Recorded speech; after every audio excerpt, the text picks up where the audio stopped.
going to do is do some crosses, like Mendel did. He crossed plants. And we use math that's a little probability, but to set up crosses, we use Punnett squares, are used to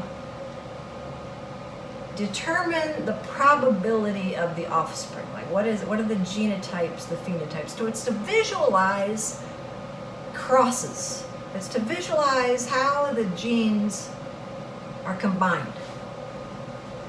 So when we talk about cross, we're talking about breeding, okay, or mating.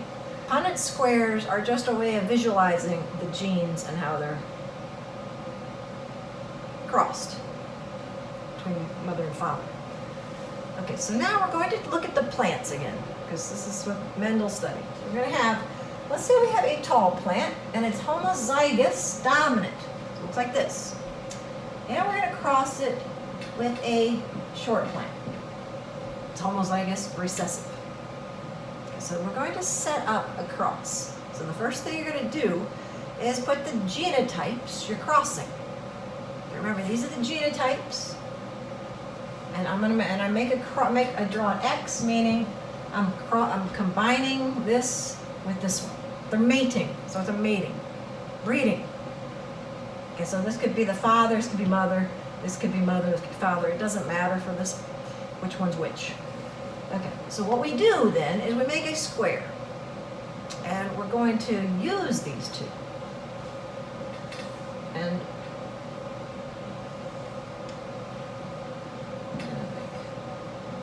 4 squares, actually. Big square, 4 small ones inside. We're going to cross big T times little t, little t. So the first thing, you have to write the genotypes, because this can be confusing when it gets more complicated. So make sure you write that first. The second step is to show the crosses above, to draw the square, and then put the crosses on the square. So we're crossing these two. So we always use the left side of the square and the top of the square for our crosses. Now in this case, if you don't label male and female, it doesn't matter which one's which. Right? So for this case, it doesn't make a difference. All right? So next thing, I'm going to set up each one of these. So we have the first, I'm just going to say this is a mother. It doesn't matter. It could be father. We're going to separate the 2 alleles. In other words, the 2 forms of the gene that you can get from this. Okay, remember, the allele is a form of a gene. So this is an allele, big T. This is an allele, big T. This is an allele, little t. This is an allele, little t. We have 2 alleles. Remember, 2 forms of a gene for every trait. So, for this, we're going to figure out what alleles are possible. If the mother is big T, we can get a big T, and we can get a big T. That's it. Those are our possibilities. They're the same thing, but that's all that one has. Over here, what are the allele possibilities we have? We only have 2 little t's, so you can only get 2 little t's. So we're going to put them on the square. So this is how to set up the Punnett square. This is the most important part, because if you don't do this, it can be very confusing very fast. So make sure you get the Punnett square set up. The next thing you do is you're going to cross them.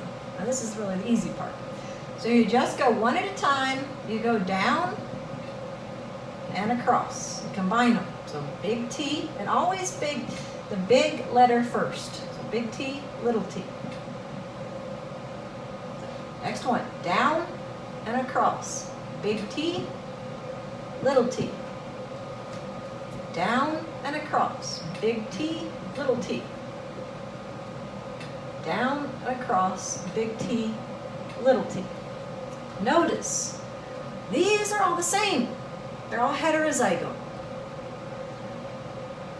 These indicate the offspring. And the Punnett square is showing probability. It doesn't mean that the number, you're always going to have these numbers. It means your percent chance of having the numbers correct. So for example, from this cross, there's a 100% chance you're going to have heterozygotes.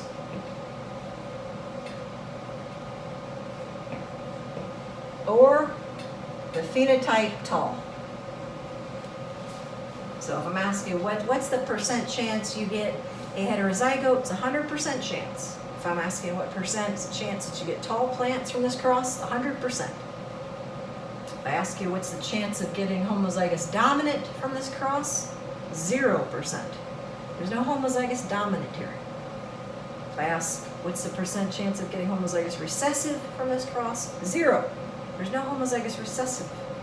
So these are the ones we're looking at in the squares. These indicate the offspring, or the babies. The offspring are like the babies. All right, and they just show percentages. So this, if you're crossing for one trait, like this, because the trait is height, we're looking at tall versus short plants, it is called a monohybrid cross.